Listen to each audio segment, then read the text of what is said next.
Okay, so we're back with Kim Sandberg Turner.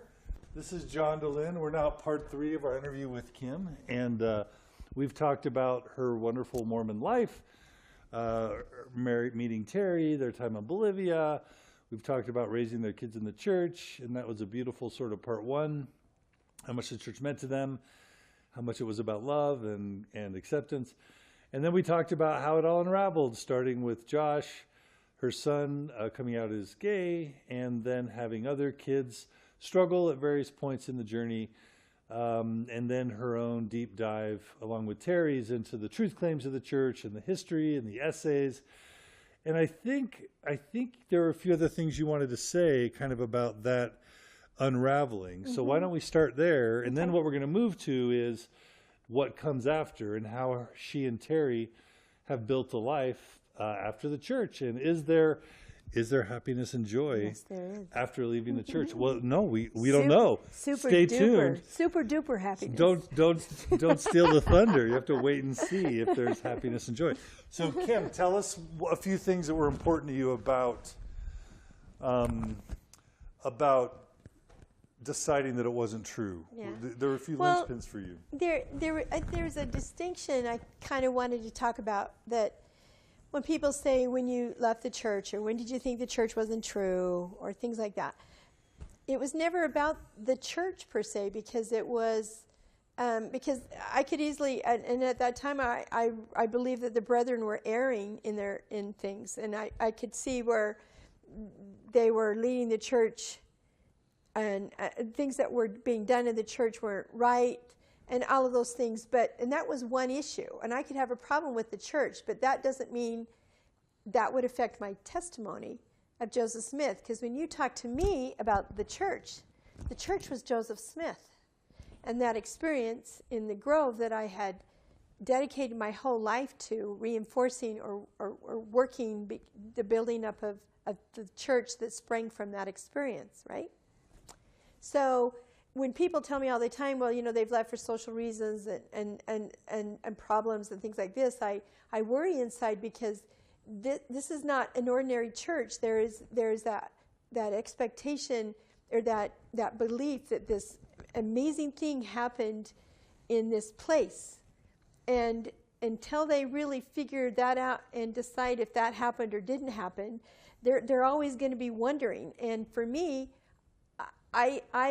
the church things didn't bother. I had to go right to the story, right to the nub, and figure all of that out. That took me probably, a good part of a year. It was hard for me to let go of Joseph Smith. It was hard because I didn't want it to be true. I didn't want the things that were being said, the things that I read, the things that I knew, the problems with the stories, the different versions of the first vision, that was a big shock to me.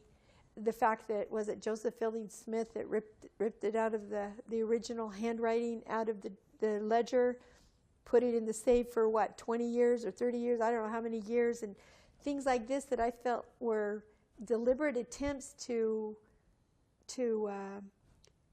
create a story that didn't exist. And to keep a narrative alive. And so that was really important for me. I had to walk away because I didn't want to always wonder in my life, was it true? Or could it be true? I couldn't do that. I knew, because of how I had been processed for all these years, that would be a continual haunting, right? Right. So I had to do that, and when I did, I remembered the moment when that was done, when I knew, and then I had to mourn. I had to mourn the man that I thought that Joseph Smith was. And you want to know something interesting about that? I don't have a problem with Joseph Smith, and I don't have a problem with Brigham Young, because I feel like they were both men at their times.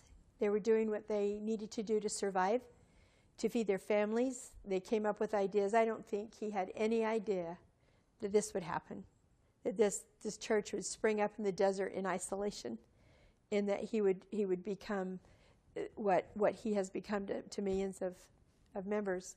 And I just think I don't have any animosity. I don't know. I just think they were just doing their thing. My animosity or my feelings of betrayal come from those prophets following that knew what was going on, and knew and still perpetuated and formed and created a story that wasn't based in truth. Mm-hmm. It was based on PR, or based on what it needed to look like or feel like, so it could continue to grow and survive and be what it is. And just in the way that people were treated, just like, the handcart company, and I can't remember what his name was. We've grown up with these stories where they're worshipped and idolized, when in reality they shouldn't have gone. And there was one man that was a voice of reason that said, no, we shouldn't go. We're going to die out on the plains. And remember how he was chastised, mm-hmm. and made, well, you're not faithful, you're not this. And this was just men's egos. And I even understand, I don't know, I don't have the exact source right here, but I understood Brigham Young was waiting for us, what is that called that you brew stuff with? A still? No,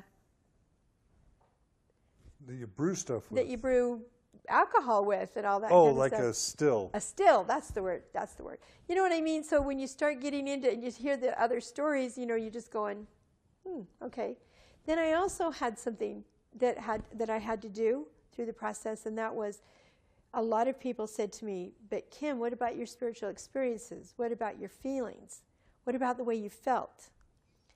Well, when you go to understand how things work psychologically, and you learn about elation, and you learn about, what the mind does, and how we try to make things bigger than ourselves, or I'm not a psychological expert, but there's all kinds of ways that the mind will enhance what we feel and believe, and it sends endorphins in your body, and there's all kinds of things that go on when you want to believe something. And then there'd be these moments where something would happen, and it was just something that happened, but it was because it was a little out of the ordinary. You could almost hear, the church must be true.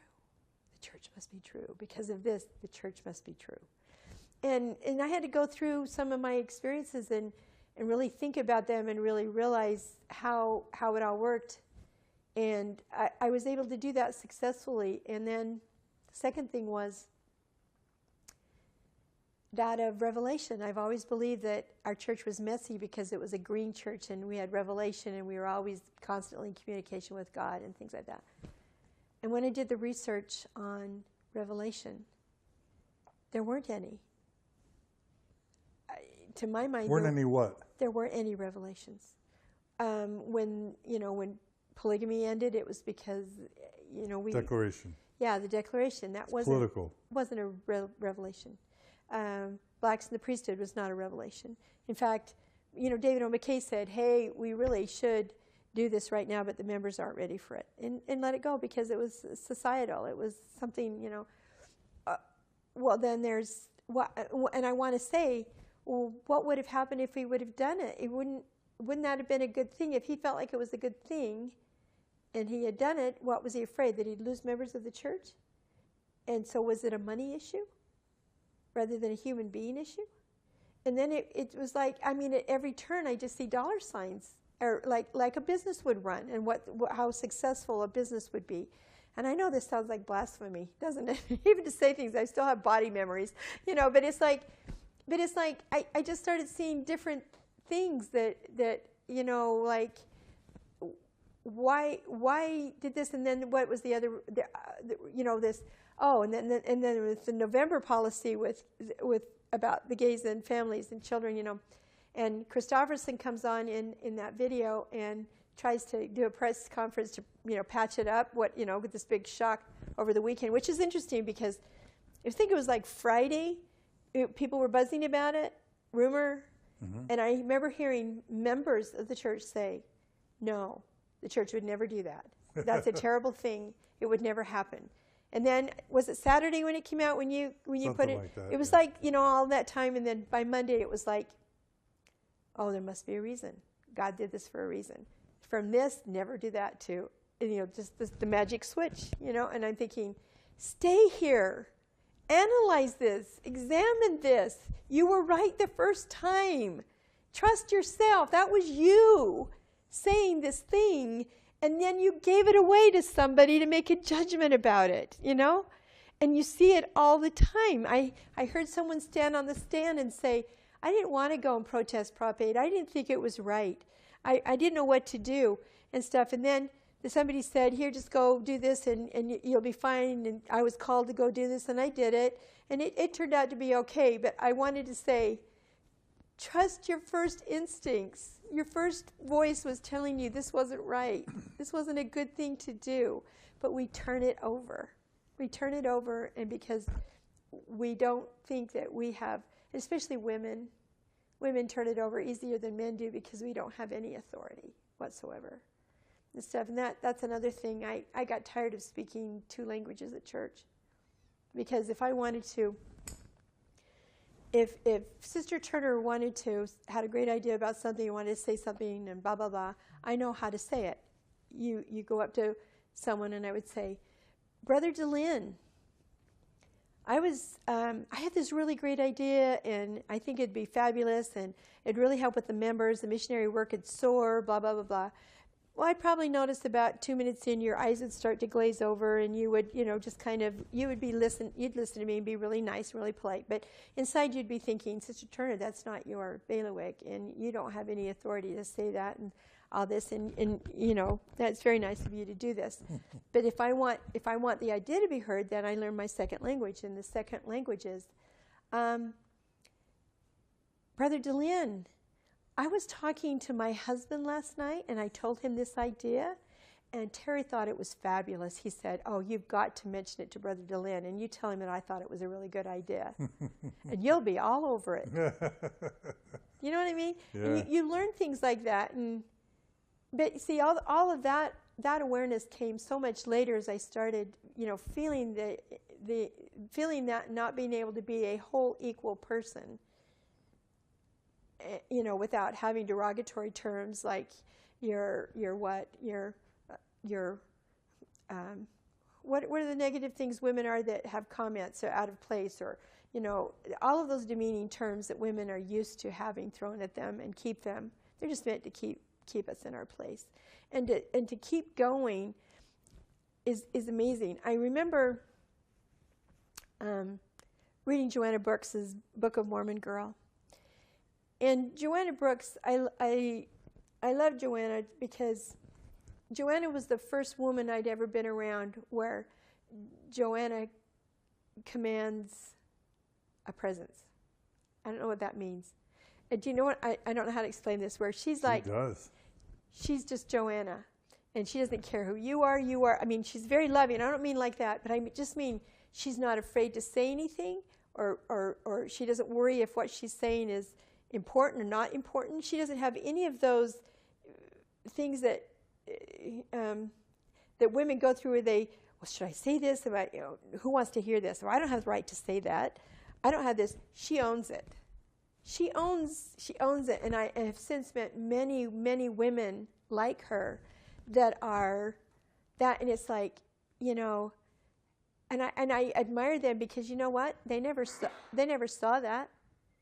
They never saw that up on the stand. They never saw it in meetings of council. There's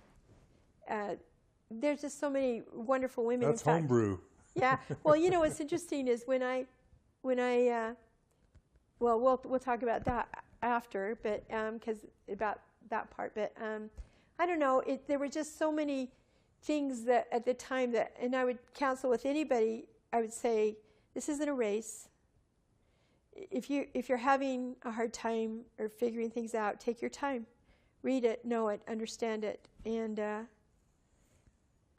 figure it out, because it's probably one of for a Latter-day Saint, it's probably one of the biggest, hardest decisions they make in their life. You mentioned off camera feeling some frustration with some of the things maybe said by Richard Bushman or the Givens. Oh, yeah. Oh, yeah. Kind of not apologists, but sort of, I call them neo-apologists, kind of New Order Mormons, progressive Mormons. They're trying to put a bow on a pig. they're trying to make it like justify it or make it right. You know, it's like Richard Bushman when they caught him on tape saying, "Church has got to do something about this because this isn't factual." What did he say? The quote was something like that, you know. And they can't sustain this story. Is not sustainable. The historical, it's not sustainable. Well, okay, duh.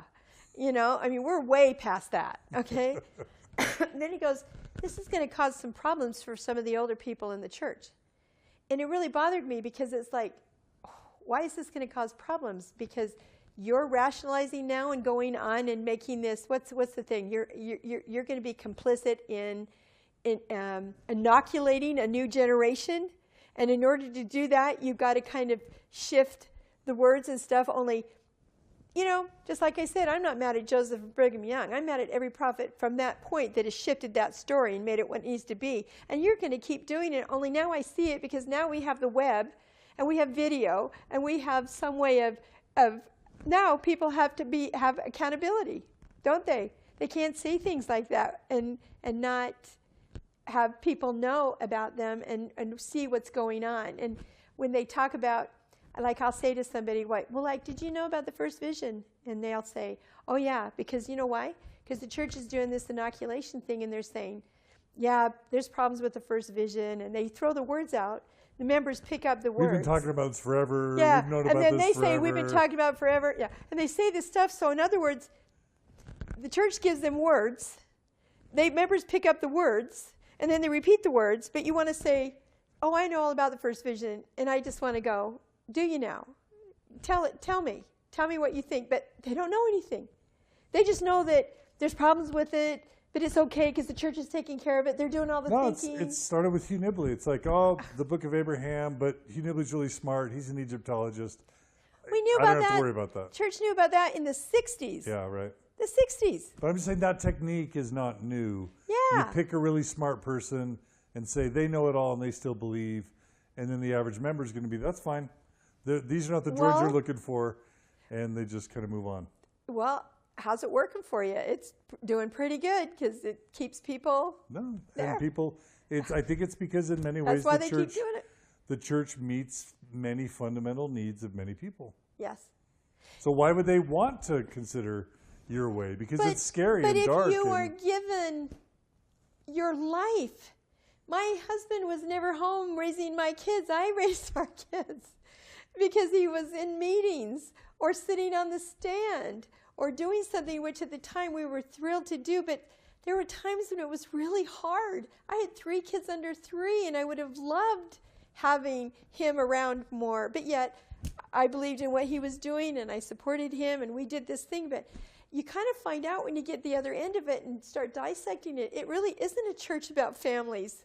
It takes fathers out of the families all the time, and mothers, and I don't know. Well, what if somebody says you have wonderful kids, and you look at how blessed you are? That's actually a good thing. Like, yeah, you sacrificed, but Christ sacrificed, and sacrifice is part of the deal. Well, I'm just saying, if you're going to do that, if you're going to sacrifice your life, and you're going to give 10% of your income, you doggone well better know what it is you're doing it for. And everything about it. If you're making a choice and saying, you decide, yes, I know about the problems. Yes, in fact, I don't even believe in Joseph Smith. I don't believe in all of these things, but I like what the church has become. I don't mind doing that or something, you know, and I'm sure there's a lot of people that make that bargain and do that deal. And for me, and it's like, and then people are starting to change things and making things more nuancy and more, you know, there's another symbolic, way to look at it. Metaphorical. It's metaphorical, and, you know, you're going to watch, 10 years of Book of Mormon will not be historical. You know, we're seeing that happen now. You know, Book of Mormon Stories is gone by the boards. There's no more Lamanites. I mean, but you know what? Nobody says, you know what? There's no more Lamanites. It just slowly gets pulled out of the landscape, and until one day you say to somebody, when was the last time I sang Book of Mormon Stories? And they go, gosh, it's been years. I wonder why they quit doing that. And it's like the lobster being cooked in the pot. And it's not because anyone's stupid. It's just because we turn it all over to to someone else and say, make the decisions for me, and I trust that you are making them with God, and I don't have to think about this. And what if somebody were to say to you, it's a good way to live, and so, yeah, hand it over, because you end up, what you get, maybe you lose some autonomy, maybe you lose some empowerment, maybe you lose, a full knowledge of what's going on, but what you gain is a really good way to live. Well, yeah. If somebody said, I don't want to know because it's a good way to live, would you have an argument for them to Well, my son said that, Mom, you were happy. You and Dad were happy. You can't say you weren't happy. He said that before. And I get that, but when I look back, I was happy at what cost? And then when I look back, there's some things where I was actually exhausted and didn't like that got pushed down. It got put away somewhere. And I don't think that was a healthy thing. It's sort of like, what were you just saying about you were just saying something. Just that it's a good way of living. It's like, if Okay, I know question that. Is it a good way of living that women are not equal to men? Is that a good way of living? When I didn't know any better, yeah, it was pretty good. It worked. The system worked. It kept everything even keeled, didn't it? But is that what I want for my daughters? Is that what I want for my granddaughters? No. So it depends on where your consciousness is at the time. Do you know what I'm saying? So, okay. And then how about what, some other things like I said, you got a gay kid, yeah. Oh, the minute you don't do the party line, all of a sudden you're never going to feel like you're in the club. And then last night I was sitting at a table with women I had never met before except for two. And as they were going around the room talking about their life and different things, they were saying what they were doing with their lives and how they were doing things. And it was like, when it got to me, I just said, do you know how amazing this is?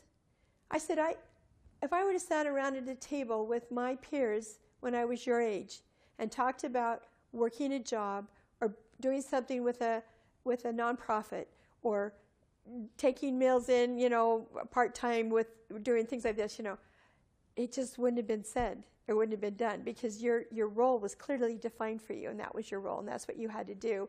And women who worked outside of the home lived with such horrible guilt or shame and worried if they were ruining their kids or damning them to hell and all these things. And there was all this shame going around. And as I listened to all of these women and talk, and then talking about their children and it's just so much healthier. So go back to that. When I was raising kids, I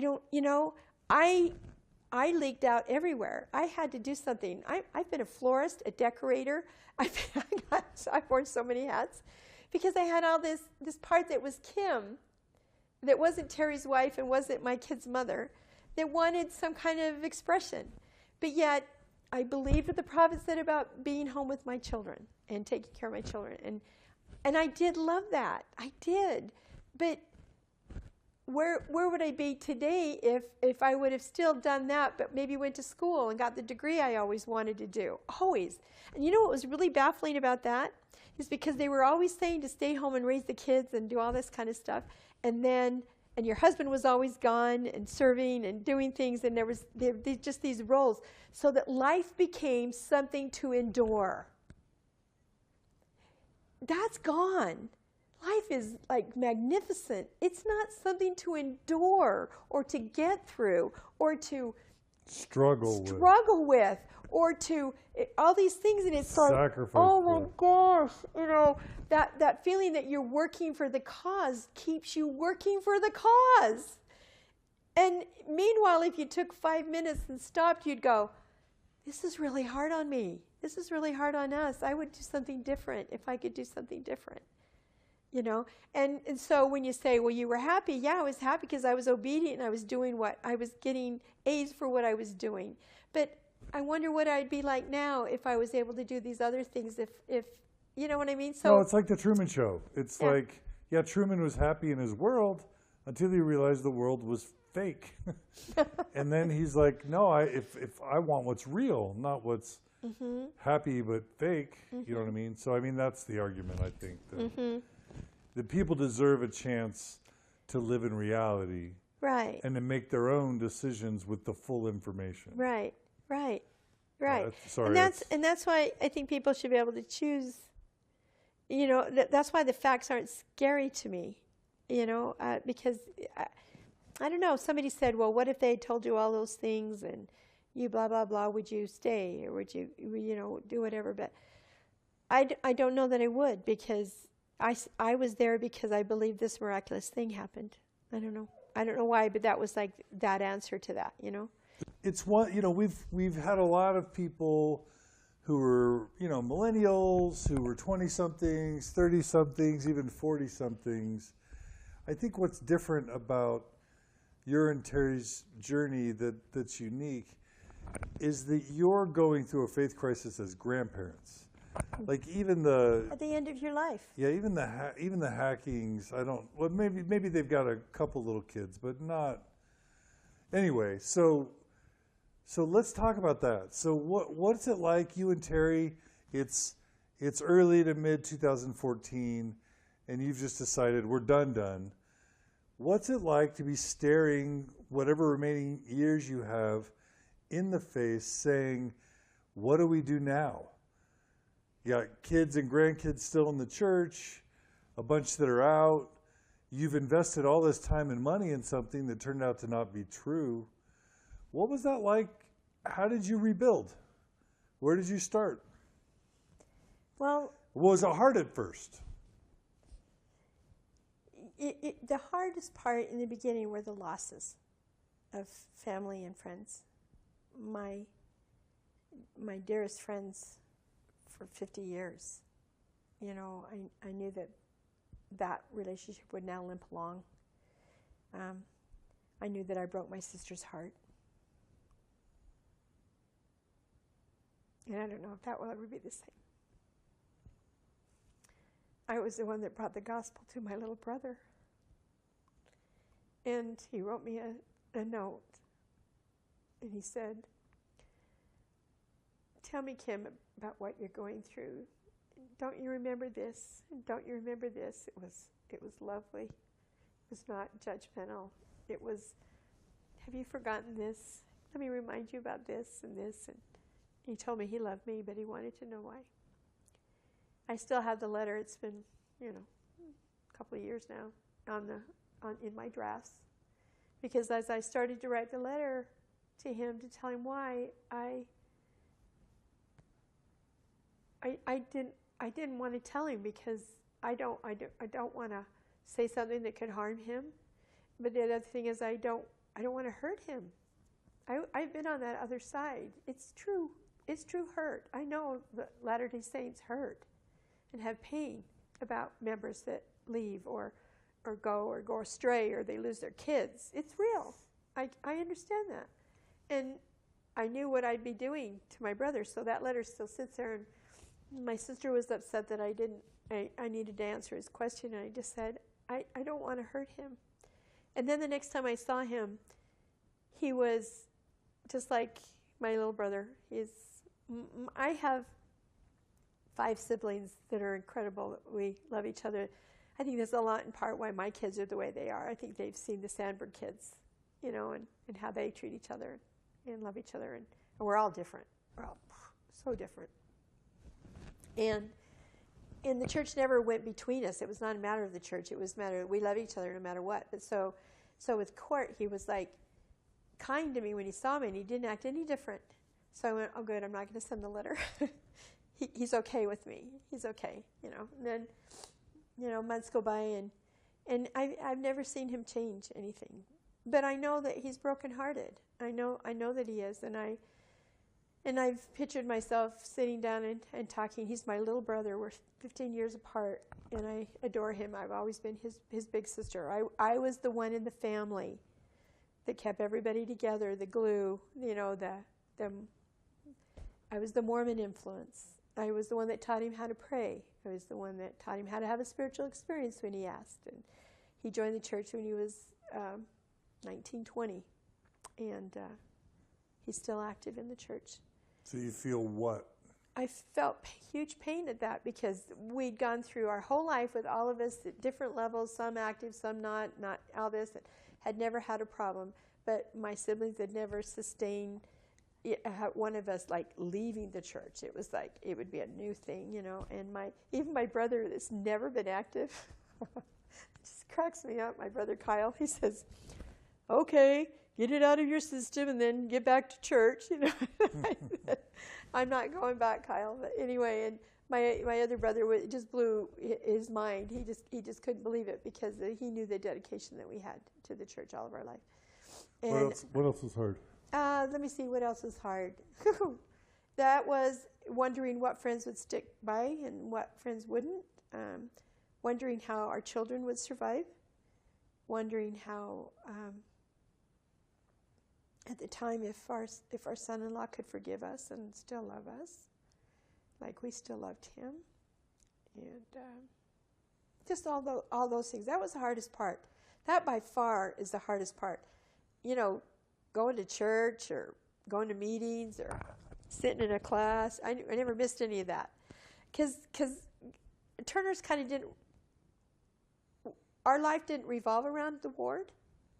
Like that wasn't our only social and spiritual and community experience. We lived larger than that because of our experiences living outside of the country and things like that. So that wasn't as big a loss.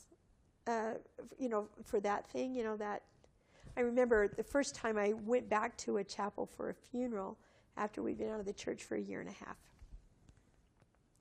And I thought, oh, how's it going to feel to walk in the church? And I went to the door and I was waiting for Terry, and Terry was walking across the parking lot. And he had on his beautiful gray suit, his white shirt, and a beautiful red tie. And I looked at him and I just remembered when he was active in the church and the many times that I saw him dressed like that, and how, you have those kinds of moments that you miss that are good. But I've come to know that I don't have to quantify them. I don't have to say, well, I should forget about that experiences now that I'm here, or wish it hadn't happened. I don't have to do any of that. I own it. I own it. I love seeing him in a white shirt and tie, and I love that time. But that time's not here anymore. It's okay. I don't have to. There was a thing with Doug Fabrizio and this woman who was Jewish and no longer believed. And he said to her, when you go in your house, you've got, I can't remember what the plaque was. It had a description of Jewish values and different things. I can't remember what it was called. And he said, I know for a fact you don't believe any of that.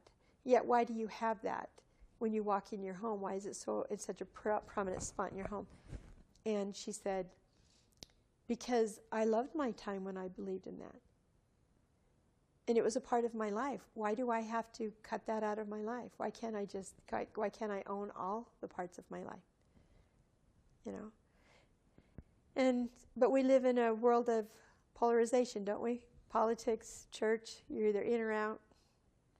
You're, Democrat or Republican or liberal or conservative. So did you have to make a decision to come out to family and friends? And how did you handle coming out? We never made a formal coming out. We just kind of... To your siblings, No, with our kids we did. With your kids? I did tell my sister. Well, most of your kids were out by the time well, they were all kind of coming out. Yeah, they were all working. So it was just Jen and her husband that was the concern. Yeah. Because pretty much everyone else was done by the time he came out. Mm-hmm. And then we just told people at will. We wanted it to kind of go out organically. There's a lot of friends that are very dear to us that we have never told our story to today as I'm sitting here. And we've thought about it, and we've thought about the hurt it would cause. And we've just thought, if they want to know, we'll tell them. But we had, Terry was part of a group that he loved with the missionary companions, that group that came out of his mission. And they met every conference for Conference and Bones is what they called it. And then as they had sons and their sons got to be 12, the boys got to go. And even when Josh was not in the church, Josh would always go to the restaurants and save the places because it's conference night, priesthood night anyway. and the restaurants would fill up, and Josh would go save the places. And Josh always went to dinner with all these boys and Terry, and they would, and Terry, when the kids were little, he'd give them money if they come up with answers, so they would listen to the priesthood thing, right? Well, as we started going through this, and we've never had an official discussion with these people, but they just one day quit asking us to come. And I think they've observed probably on Facebook some of our unhappiness with the church, with things. And of course, then when some of them saw John DeLynn at my son's wedding, Oops. They knew, oh my gosh, this family's done. But you're saying with a lot of people, you just decided not to really go there. Why bother? Why? Because there's nothing you can say or do. Yeah. And if somebody asks, we're honest and open about everything. I'm not ashamed of one thing. And in fact, I tell women that I counsel with all the time, you don't look at the floor. You look them in the eye. Sure. You don't have to turn away. That you've done nothing to be ashamed of. And then I think about this. All this is just a decision not to go to a church anymore. And yet there's these huge ramifications in this society here on the Wasatch Front. Don't you think it's kind of crazy? Totally. Anyway. Okay, so that's about coming out. And you didn't get love bombed from your ward. Your ward just ignored you. Yeah. Except for the few people that decided to risk it. So the hardest parts have But they weren't mean either. When we'd see them, no, there were a couple. We had one guy that went by with his shopping cart really fast and whipped around the corner, and another guy that Terry called me on the phone one day and goes, I had my first shunning. It was just like a month ago. And I said, you did? What happened? Well, so-and-so, we always said I gave the best lessons, and we always had these great conversations, and I know we were really good friends and everything, but he saw me coming, and I saw him, and I was going to give him a big hug, and he put his head down, looked at the floor, and zipped past me. He says, so I guess I've had my first shunning. Oh. But you know what? This is the thing. I keep going back to this forgiveness and love and empathy thing because the members don't know what to do because the church isn't leading the way and saying it's okay. It's okay. I think they're trying to do their best, or they're trying to figure it out themselves too, and they're trying to try. I don't have any animosity towards that or them. It doesn't do any good to think that way. Right. I'm tired of the sides. I'm tired of people taking sides. Sure. Absolutely.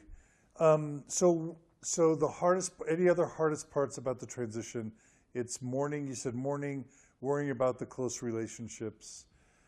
Like there's all sorts of the identity, the morality, the sense of meaning and purpose. Well, you mourn the life you might have had too. You think about things like, what if I had gone to college? What if I had done other things? Or what if our goals hadn't always been to, I don't know. I think women pay that more or have to deal with that more so than men do, because I don't see, at least the men in our generation, where a lot was withheld from them. And what was always interesting too was the fact that I'd be told in women's conferences and women's sessions that I needed to stay home and raise my family and do all these things from women who sat on boards, who were educated, who had master's degrees, who had their doctorate. And they were the women that were telling me. And I remember as a young wife and a young mother just saying, okay, I'll do that. But, I don't see one of me in the presidencies of the church. I don't see me up there. I don't see a normal, ordinary woman like me up there. Where is she? Right. That was always, always made me wonder. Sure. So what about, did you feel a loss of identity, a loss of meaning, a loss of purpose? You say you lost friends. Right, but you know what? I didn't lose any identity. By then, I was pretty firmly entrenched in who I was. And that kind of happens with women anyway, when they turn 20, it's kind of a mix. 30, you start to individuate more. It's a good time. But 40 and 50 and 60, so just those normal experiences were already coming to me. And those bode well for going through I don't call it, by the way, I don't call it a faith crisis, because it was never a crisis of my faith. It was a crisis of reason for me. It didn't make sense. And the faith crisis, I had faith that kept me in for 8 long years of figuring things out. You know what I mean? Sure. It wasn't a faith crisis. My faith kept me in long. But it was like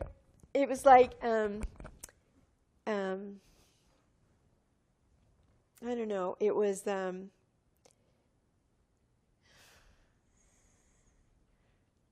Any other parts that were hard? trying to think. Yeah, it was hard worrying. I don't know. Did you worry about, what about my kids? Will their lives be screwed up? Will our grandkids not have something to hold on to? No. Did you worry have any about of that? Because I knew that you could be a good person and you could have good values, because I was raised by non-LDS. Because your parents, yeah. Yeah, so it was like, yeah, it can be done. You know? Seen it firsthand. I guess I didn't feel those worries, other than just I was going to be different than I was before, but that got worked out with Jenny, and I just figured things would work themselves out, and they have. And then, I'm trying to think what other things, and see, we took our time, and because we did it the way we did it, we were on solid ground. We were pretty sure of what we were doing, and we were ready for any consequence at that point. Right. And, yeah. Okay, so let's talk about where you are now. Okay. Is that all right? Yeah. And I also want to talk about why you started walking, but we'll get there. Okay. So what are your beliefs now about God? Let's start with God. Boy, you're really going for the gusto, aren't you? Oh, this is the easy stuff. Oh, my gosh. Okay. I remember thinking that if I ever didn't believe in God or have God in my life, that it would be a devastating thing. But when Joseph Smith no longer was the author of my spiritual life and my view of everything that had to do with religion, I was left with a blank slate. It was blank. There wasn't anything there. And I know that this happens to a lot of Mormons. In fact, people always say all the time, why is it that Mormons become atheists after they leave? At the time, it was because I thought, I knew about all other religions, and there wasn't one I wanted, for one thing. If I couldn't be a Mormon or have Mormonism, there wasn't anything else I wanted to do or wanted to be. And so I just... And it was funny, people would say, well, are you going to go to another church? Are you going to do this? And it was like, Terry and I, we called it the allergy. The minute somebody started talking about doing another church or going to another meeting and doing another thing, it was like we could feel our body break out in a rash. It just wasn't going to be. But so everything left. Everything left. I had a painting of the Savior that I loved that Minerva Teichert painted with Christ in the red robe that I love. And I had painted a room, and I had to hang that back up, and I thought, do I hang this back up? And then I thought, my life has been governed by this man, Jesus Christ, and his words as I understood them. He has a place in my life, and the picture went back up. I don't believe him to be the Son of God, and I don't believe in her. I don't know. I don't believe in anything. It actually. I'm open to the universe, completely open. I don't want to give it a name, because I don't know. But I know it's empty. That spot is empty, and as much as I'd love to have a relationship with deity or with Christ or with God, there's nothing there right now, and I'm okay with it. and it's not devastating, I'm okay. And some people are like, well, that's just too bad for you. Like, Yeah. you're just, I mean, that must be terrible. You're It's not. now in your 60s or whatever, and you're like, oh, no more God. Like, what do you have to live for? Why even bother? Like, Well, you know who the first thing to go for me was? what? Satan. First thing. Wasn't even thinking about it. One day I sat there and I went, there's no Satan. Oh my gosh, this is the stupidest thing I've ever heard of. Why? And I analyzed that because, you know, you're always taught in psychology, where you're taught that you have to own your stuff, right?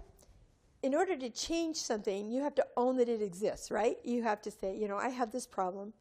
And once you own it, then you can change it, right? It has no more power because but if you constantly give it to somebody else, right? Or keep it outside of yourself, or blame someone else, right? There's no power to change anything. You've given it away, right? That's how it was with Satan for me. It's like, wait a minute, evil exists in the world. People are evil. Things go wrong that are evil because we do it. We cause evil to happen. We bring evil into the world by our acts, our evil acts, and our evil thinking. And all of those things. Nobody's making us do anything. Nobody's haunting us. When Sister Dalton said that terrible thing, that terrible quote about the Women's March, and then the next paragraph was a paragraph of how he's in our thoughts and he's heightened his efforts and he's doing this and he's doing that. I wanted to go, oh my gosh. No, because then what? That means we can't do anything to change it. We've assigned it to Satan or to God or to Christ, right? Well, now all the buck stops with me. And for me, eternal life goes the other way. What do you mean? I don't know if there's an eternal life. I don't know anymore because the person that gave me that doesn't exist anymore. So I go, what do I believe? And then it dawned on me one day, my eternal life goes through my family. It goes eternally the other direction.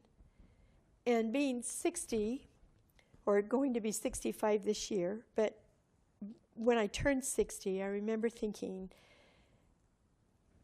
am I living the kind of life that my children will be proud of?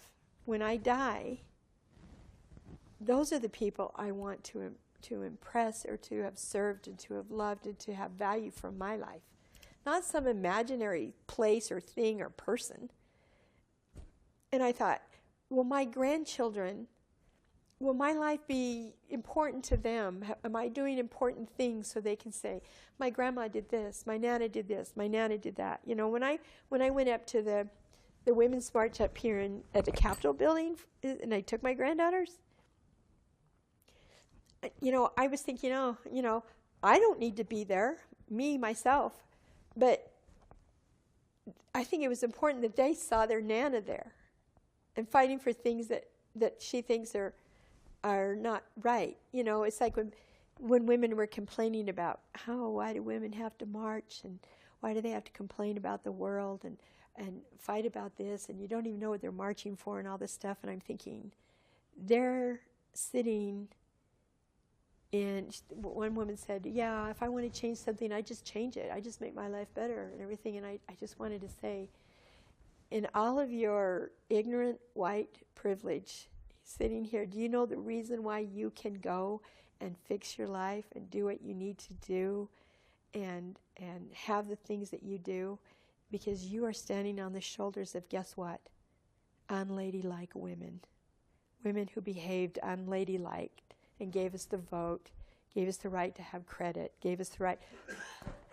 The person that you need to talk to about all of those things are Nadine, because she understands those things backwards and forwards. And Nadine is one of the feminist greats of this church. She's one of the greatest. Yeah, she is.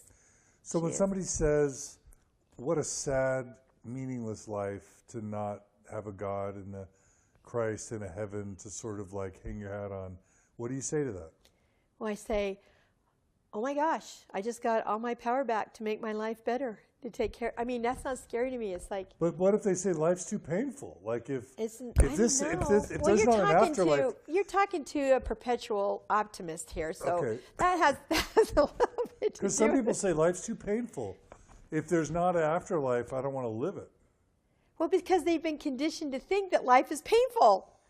And it's this, and they need to stop and look around, because even if you, like for me right now, I take great comfort from science. Science is amazing to me, because to think that you and I are standing here because of what happened on this world billions of years ago, and how it has all evolved and how it has all come to be, that we're standing here and can speak and say and do and think the things and live in this place. I don't know.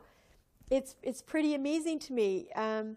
There's just, I don't have to try to figure out how the earth could only be 6,000 years old, and did dinosaur parts come here from other worlds that were put here. You know, I don't have to do these gymnastics, about things. And evolution isn't scary to me anymore. And yes, when eternal life went, I had to say goodbye to my parents again. I had to say, I may never see you again. And hope that, if I do, I do. But I may not.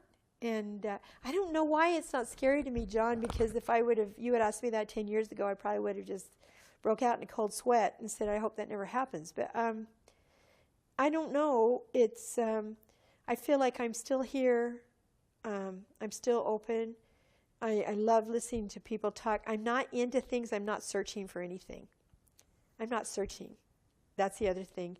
I don't feel a quest. I don't feel like I have to do something so I can make this life meaningful.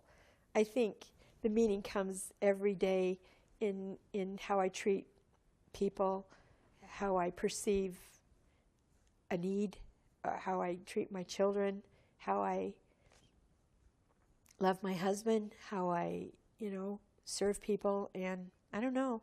And I feel like I still look around. Only the neat part about it is before I used to have to wait till I was given an assignment, and then I only got to help the people in this little 3-block radius. And if I ever, it's like this perpetual help each other out thing. I never got to go out beyond those bounds. And now I don't have to wait for some woman to tell me we've got this assignment or we're going to do this thing. I feel like I have the impetus and that no matter what I want to do, I can do anything I want to do. There's no system I'm part of, no hierarchy that I have to get permission from. One of the biggest things we learn in Waka is, we're used to asking for permission. We don't have to ask permission anymore. And it's really, really interesting how that has worked. But so I don't know why, but my world got bigger and my heart got bigger, which reminds me of the time when Josh first came out. And I said, okay, I love Josh, and I can love all the gay kids like Josh. But I don't know if I can go the other way. I don't know if I can go with the others. And then I went, and I'd meet them, and I would talk to them, and I'd go, okay, I can love you. I can love you, and I can love the kids like Josh, but I don't know if I can go any further here. This is just stretching my limits here. And then I'd meet the next group, the transgendered, or the bisexual, or the people that are asexual, just whatever. And I'd go, okay, I can love you too. I can't stand this anymore. I have to draw the line. I can't do it. I can't love the ones that wear Carmen Miranda fruit on their heads. And of course, you know the end of that story. And I couldn't, it was an actual, I was actually surprised that my heart was getting bigger, not smaller. And the same thing happened with transition. My heart has gotten bigger, not smaller. And I had to mourn the fact that I always wanted an obituary that said all these wonderful things, like the song always bothered me about, I see my mother kneeling as the family gathers, or you walk by and there's mom kneeling, and I used to apologize to my kids all the time. I'm sorry I'm not that Mormon mother that you get to see in my bedroom, and then I'm doing all these things, because I'm a hugely, hugely flawed person, an imperfect person, and I did not fit the mold of the perfect Mormon woman. I tried, but it wasn't, there were too many things that just weren't me. That I was more out here always kicking the pricks or wanting to knock the hole through the box and climb out and see what was there and all that stuff, but. This question's going back a little bit. Okay. But atheist, agnostic, do you like those labels or not? No. You don't like them? No, but if I believe in nothing, agnostic means you don't know. Yeah. And atheism means you don't believe in God. Yeah. Well, I just don't know. Yeah. I don't know. So that's agnostic, but you don't like the label. Yeah, but I don't care. You can give me the label. I can own it. I'm just curious. Yeah. I don't think it's important, but some people do. Yeah. So. And I don't want religion. So I don't joining have any another desire. church, you're out of that. No choice. No. And morality, it sounds like morality for you is just based on love one another, kind of golden rule. Yeah. That's your morality. Yeah. And if somebody says, "Oh, you're good," I mean, I guess you're at the age where it's probably not tempting to go out and try drugs and sleep around a lot. I mean, it sounds like at your age, how you root your morality is not really a concern. No. You root your morality in? Huh? You root your morality in what? I didn't want to. My parents gave me my morality, and then the church had reinforced it. But one time I remember letting the church co-opt my parents, and they got restored back to their rightful place in my life. Yeah. Yeah, and their influence and stuff. Oh yeah, So your morality is based on your upbringing. Yeah, and see, I was solid enough in everything that I don't feel unmoored, and I don't know if it's because I'm older, and life doesn't unmoor as easily as it does in your 30s and 40s and or 20s even. I don't know if that's it. I've had a strong set of morals for a long period of time, but the one thing that I do know that I've changed in lots of views about sexuality, about people like having sex before marriage does not break my heart. Living together with someone doesn't break my heart. I feel like people just need to find their ways in those kinds of things. And my little grandson the other day wanted to know if he's 9, and if his girlfriend could come to a family party. And I said, of course. And Jared said, well, he actually wants her to come to all the family parties. Mm. And I said, oh, well, that will be fun. Yes, of course, she can come. And when they left, and Campbell just got this blush, and he was so cute, and he was so wonderful, and then they just walked out and left. And I sat down, and I thought, my, how far you've come, Kim. Because normally I would have looked at that experience, and I would have looked to judge rather than look to understand. And when you look to judge, I would have said, now, Campbell, you're only 9 years old. You probably shouldn't have what you think is a girlfriend come to family parties. Those are things you do when you get older. When you get to be about 15 or 16, you'll be doing these things. That's what it would have been.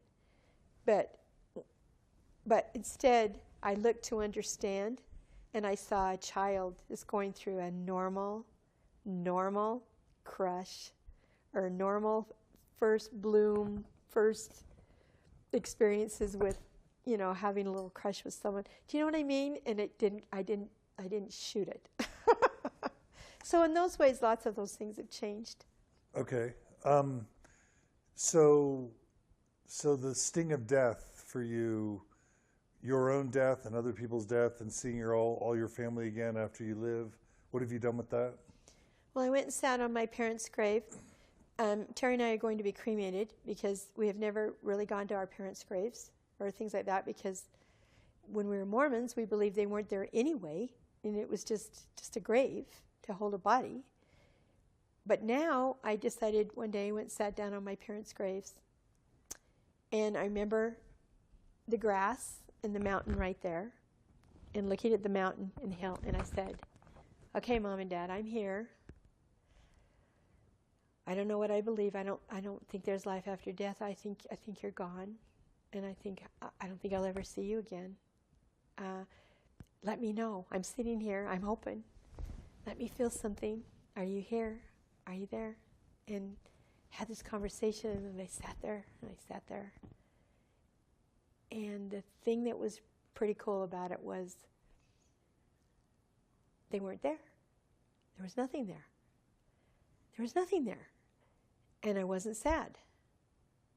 And I looked at the mountain, and I thought, but that mountain is there, and that sky is there, and this beautiful world is here. I'm looking at the most magnificent scene. There's nothing to be sad about. But you'll never see them again. How do you quantify that? They don't exist. If I don't see them again, I won't know that I don't see them again. But if I see them again, I feel like I will have lived. If there's this pre-life is a precursor to something, whatever, I feel like I can stand proudly and say I did the best I could. I lived as honorably as I could. I made tough decisions, and I did the hardest thing I could ever do. And if you fault me for that, then do with me what you will. I'm not worried. I don't know. I don't know. So if there's nothing after this life, you won't be around to be sad about it. No. And think about it logically. You won't know there's nothing left in this life. Yeah. And if there is, that's a bonus. Then you'll work it out. Then it's a bonus. You'll work it out. It'll be what it is. And I think, well, if it's going to be based on any principles or any character or any integrity, I feel like I can stand shoulder to shoulder with somebody else. I made mistakes, but I tried my best. Isn't it funny the Book of Mormon kind of mocks people who say, eat, drink, and be merry now because, tomorrow you die? And they're basically saying people who view this life as essential to really enjoy and make the most out of it. That's instead of it being a torture. Yeah.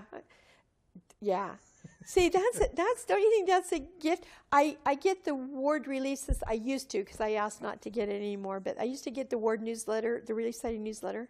Do you know why I asked to be taken off the list? Why?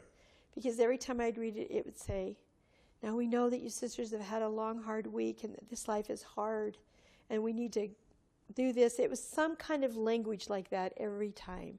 And I wanted to say, sisters, this world is not hard in that way. Life is hard, yes, and there's people that suffer terribly and have terrible things happen to them. But it's the nature of this life. It's the nature of being a human being on a planet. And I don't know. I love the idea of getting up every day and trying to make the day the best that it can be, and being the best person I can be, so that my children are, and their children and their children. And that's the greatest gift you can give the world, isn't it? Is good kids, good grandkids. Does spirituality mean anything to you now? Do you even like that term? Have you sought secular spirituality or other forms? Or? Well, I've always been connected to the planet, to animals, to flowers. I bring the outside inside my house. Whereas there's not a plant. There's a plant everywhere. I bring the outside inside. So all of those things are deeply spiritual for me, but not in a religious spiritualness. It's that it maybe in a specialness, because I feel like we're all connected. I love when Neil deGrasse Tyson talks about we're made of stardust and how all of that works. And I remember a day when that would have been, oh my gosh, the worst thing you could ever say or think. But to me now it's like, oh my gosh, do you know how incredible that is? And I want my grandchildren to live every day for today, not for something that they perceive they're going to be given, or something that they've got to win a prize for, or it's so subjective and so, I don't know, and so judgmental, and so, to me, if there's a spiritual being, let's say there's a being that is all-knowing and all-powerful, right? Do you think he really would set this kind of a system up here on the earth for all of us to go through hoops like hamsters and do these things and say, don't love your kids or kill people or shoot people or I mean... cut people off and yeah, judge. But go back to You're the better than other Crusades people. And go back, anytime religion, I went through a period about 6 months where I hated religion. I mean, because the history books, the things, anytime there's any kind of a conflict or there's huge deaths in civilizations or people, it's because of religion, a religious thought that somebody thought they had the moral imperative, or they thought things better, or they had the best idea, or, and I don't know. So I really have an allergy to religion even too, because I don't know. So, in terms of relationships, what has this done to your relationship with Terry, this transition? Well, like I spoke of before, we've had conversations that we thought were never possible again. Like we had when we were young, those intense conversations where you discover new things about each other and new thoughts and new feelings. It's like, wow, that's pretty cool. Because, you kind of settle into this normal or this timed relationship, and you know everything and stuff. So that was interesting to see that. It was just like, I don't know. It was like the first time when I got to see him as a grandfather, and I knew what he was like as a husband and as a father, but to see him as a grandfather was a gift. And then to go through this and to see him, how he handles something so devastating to him. And for him, he had things to give up. He had prestige, and he was a wonderful teacher, and he had a certain cred, in his life that wherever he walked, he had. And to know that's, and I think oftentimes men don't talk about that. Women have, we've always known our place, and we've never had the power anyway, and there's all kinds of things that women don't have to go through. But I would think it would be tremendously difficult for a person, like I was actually having a conversation with someone that said, all of a sudden I don't know my place in my family. I used to be the head of my family.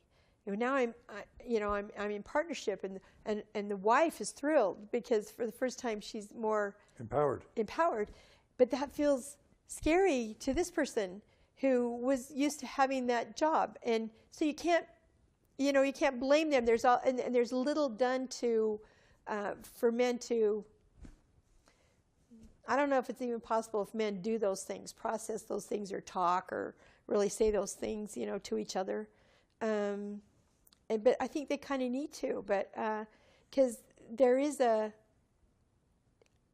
think, more of a psychological, sociological, physiological change all the way around for men when they leave.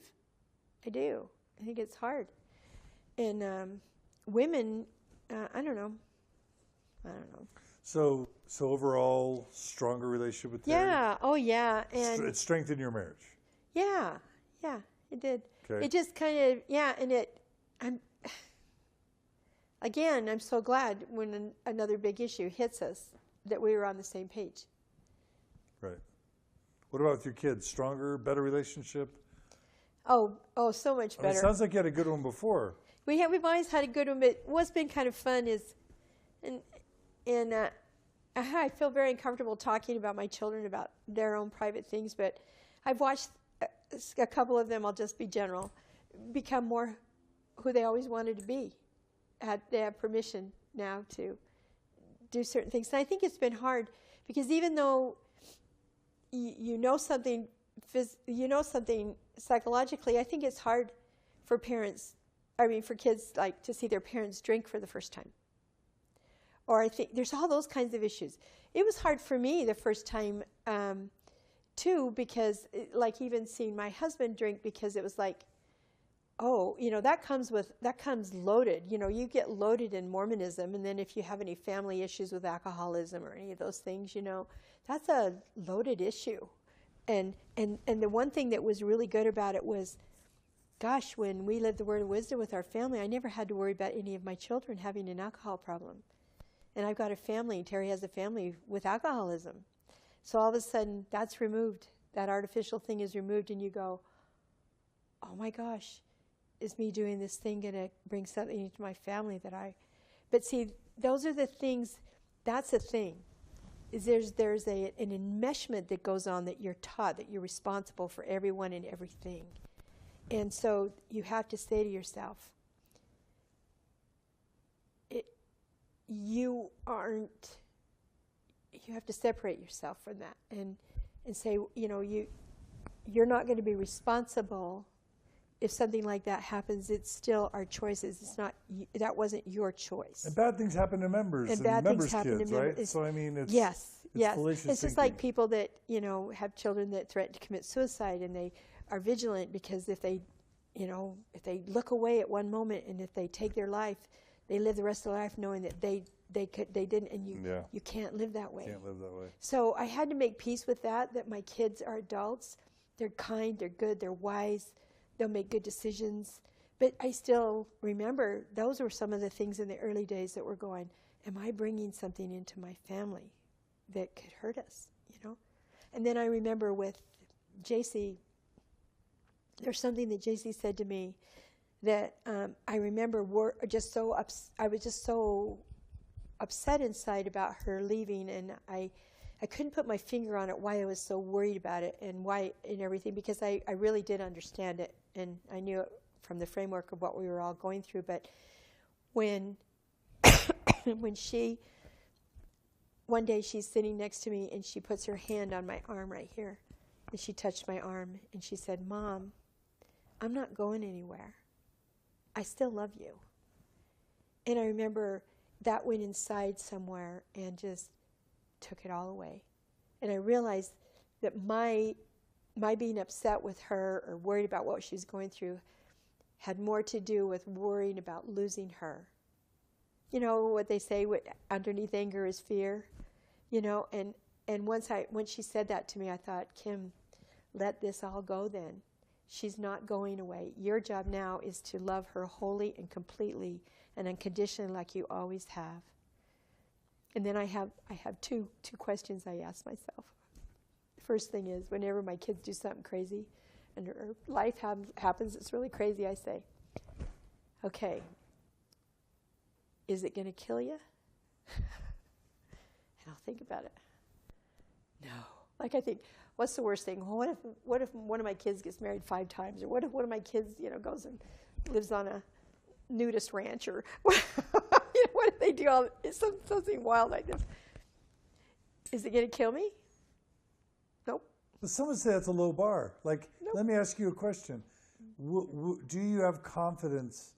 You just think about like people who live the Mormon dream, right? Mm-hmm. They're going to have a happy marriage and lots of kids, and everyone's going to get a good education, and they're all going to like be moral and healthy and kind of Brady Bunch, Osmond sort of happy, educated, bright, affluent people, right? The parents get the medal because they have perfect children. They won the medal. No, but I mean, do you have a confidence that without a church community, without a religious belief systems, without a standard of morality that is kind of a high bar, do you have the confidence that your kids and grandkids are going to be able to reach the same heights that you and Terry reached with the church? Like, mm-hmm. Certainly you guys are among the 99th percentile of blessed and fortunate and privileged on earth. Yes. How do you say that the church wasn't an important part of that? And that your kids and grandkids aren't going to be missing something by not having it? Missing something that would be important to their health and development. Well, maybe there'll be something else to take its place. I mean, they won't know. I don't know what will be with my grandchildren. I don't know if they'll be still in the church or if they'll be out of the church. But, so you're asking,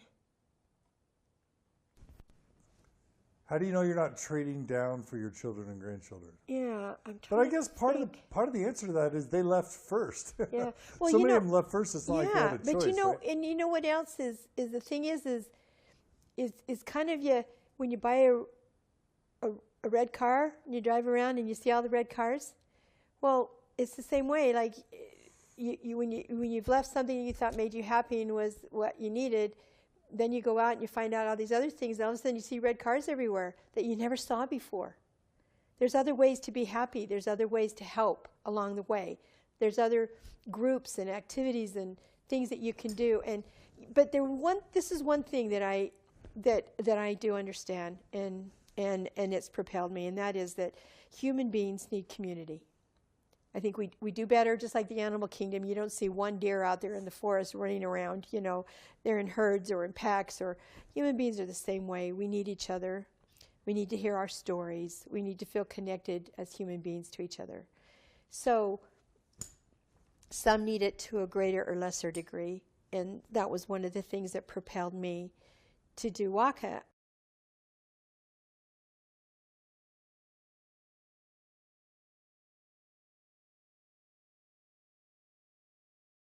If we would have done it, wouldn't that have been a good thing? If he felt like it was a good thing and he had done it, what was he afraid? That he'd lose members of the church? And so was it a money issue rather than a human being issue? And then it was like, at every turn I just see dollar signs, or like a business would run, and how successful a business would be. And I know this sounds like blasphemy, doesn't it? Even to say things, I still have body memories, but it's like I just started seeing different things that like, why did this, and then what was the other, this, and then there was the November policy with about the gays and families and children, and Christofferson comes on in that video and tries to do a press conference to patch it up, with this big shock over the weekend, which is interesting because I think it was like Friday. People were buzzing about it, rumor, and I remember hearing members of the church say, no, the church would never do that. That's a terrible thing. It would never happen. And then, was it Saturday when it came out, when you put it? Like that, it was like, all that time, and then by Monday it was like, oh, there must be a reason. God did this for a reason.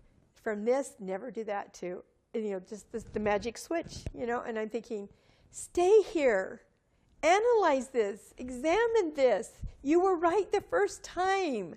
Trust yourself. That was you saying this thing, and then you gave it away to somebody to make a judgment about it, And you see it all the time. I heard someone stand on the stand and say, I didn't want to go and protest Prop 8. I didn't think it was right. I didn't know what to do and stuff. And then somebody said, here, just go do this and you'll be fine. And I was called to go do this, and I did it. And it turned out to be okay. But I wanted to say, trust your first instincts. Your first voice was telling you this wasn't right. This wasn't a good thing to do. But we turn it over. We turn it over, and because we don't think that we have, especially women turn it over easier than men do.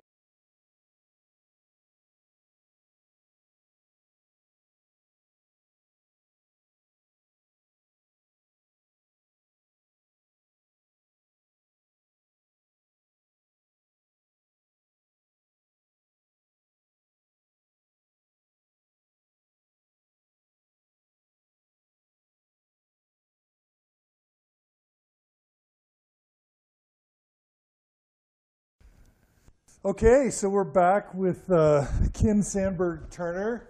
This is John DeLynn. We're now at part 3 of our interview with Kim, and we've talked about her wonderful Mormon life, meeting Terry, their time in Bolivia.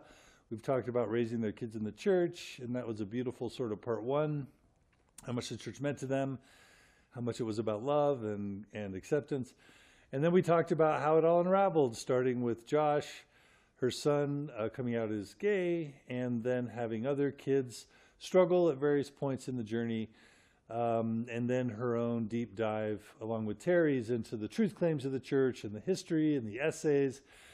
And I think there were a few other things you wanted to say kind of about that unraveling. So why don't we start there, and then what we're going to move to is what comes after, and how she and Terry have built a life after the church. And is there happiness and joy Yes, there is. after leaving the church? Well, no, we don't know. Stay tuned. Super duper happiness. Don't steal the thunder. You have to wait and see if there's happiness and joy. So Kim, tell us a few things that were important to you about deciding that it wasn't true. Yeah. There were a few linchpins for you. There's a distinction I kind of wanted to talk about, that when people say, when you left the church, or when did you think the church wasn't true, or things like that, it was never about the church per se, because it was, because I could easily, and at that time I believed that the brethren were erring in things, and I could see where they were processed for all these years that would be a continual haunting, right? Right. So I had to do that, and when I did, I remembered the moment when that was done, when I knew, and then I had to mourn. I had to mourn the man that I thought that Joseph Smith was. And you want to know something interesting about that? I don't have a problem with Joseph Smith, and I don't have a problem with Brigham Young, because I feel like they were both men at their times. They were doing what they needed to do to survive, to feed their families. They came up with ideas. I don't think he had any idea that this would happen, that this church would spring up in the desert in isolation, and that he would become what he has become to millions of members. And I just think I don't have any animosity. I don't know. I just think they were just doing their thing. My animosity or my feelings of betrayal come from those prophets following that knew what was going on, and knew and still perpetuated and formed and created a story that wasn't based in truth. Mm-hmm. It was based on PR, or based on what it needed to look like or feel like, so it could continue to grow and survive and be what it is. And just in the way that people were treated, just like, the handcart company, and I can't remember what his name was. We've grown up with these stories where they're worshipped and idolized, when in reality they shouldn't have gone. And there was one man that was a voice of reason that said, no, we shouldn't go. We're going to die out on the plains. And remember how he was chastised? Mm-hmm. and made, well, you're not faithful, you're not this, and this was just men's egos, and I even understand, I don't know, I don't have the exact source right here, but I understood Brigham Young was waiting for us what is that called that you brew stuff with? A seal? No, that you brew stuff with. That you brew alcohol with and all that kind of like stuff. A still. A still, that's the word. You know what I mean? So when you start getting into it and you hear the other stories, you're just going, okay. Then I also had something that I had to do through the process, and that was, a lot of people said to me, but Kim, what about your spiritual experiences? What about your feelings? What about the way you felt? Well, when you go to understand how things work psychologically, and you learn about elation, and you learn about, what the mind does, and how we try to make things bigger than ourselves, or I'm not a psychological expert, but there's all kinds of ways that the mind will enhance what we feel and believe, and it sends endorphins in your body, and there's all kinds of things that go on when you want to believe something. And then there'd be these moments where something would happen, and it was just something that happened, but it was because it was a little out of the ordinary. You could almost hear, the church must be true. The church must be true. Because of this, the church must be true. And I had to go through some of my experiences and really think about them, and really realize how it all worked. And I was able to do that successfully. And then the second thing was that of revelation. I've always believed that our church was messy because it was a green church, and we had revelation, and we were always constantly in communication with God and things like that. And when I did the research on revelation, there weren't any. To my mind, weren't any what? There weren't any revelations. When polygamy ended, it was because we Declaration. Yeah, the Declaration. That wasn't political. Wasn't a revelation. Blacks in the priesthood was not a revelation. In fact, David O. McKay said, "Hey, we really should do this right now, but the members aren't ready for it," and let it go, because it was societal. It was something, well, then there's what, and I want to say, well, what would have happened if leading the church and things that were being done in the church weren't right, and all of those things. And that was one issue. And I could have a problem with the church, but that doesn't mean that would affect my testimony of Joseph Smith. Because when you talk to me about the church was Joseph Smith. And that experience in the Grove that I had dedicated my whole life to reinforcing or working the building up of the church that sprang from that experience, right? So when people tell me all the time, well, they've left for social reasons and problems and things like this, I worry inside because this is not an ordinary church. There's that expectation or that belief that this amazing thing happened in this place. And until they really figure that out and decide if that happened or didn't happen, they're always going to be wondering. And for me, the church things didn't bother. I had to go right to the story, right to the nub, and figure all of that out. That took me probably, a good part of a year. It was hard for me to let go of Joseph Smith. It was hard because I didn't want it to be true. I didn't want the things that were being said, the things that I read, the things that I knew, the problems with the stories, the different versions of the first vision, that was a big shock to me. The fact that, was it Joseph Fielding Smith that ripped it out of the original handwriting out of the ledger, put it in the safe for 20 years or 30 years, I don't know how many years, and things like this that I felt were deliberate attempts to create a story that didn't exist, and to keep a narrative alive. And so that was really important for me. I had to walk away because I didn't want to always wonder in my life, was it true? Or could it be true? I couldn't do that. I knew because of how I had been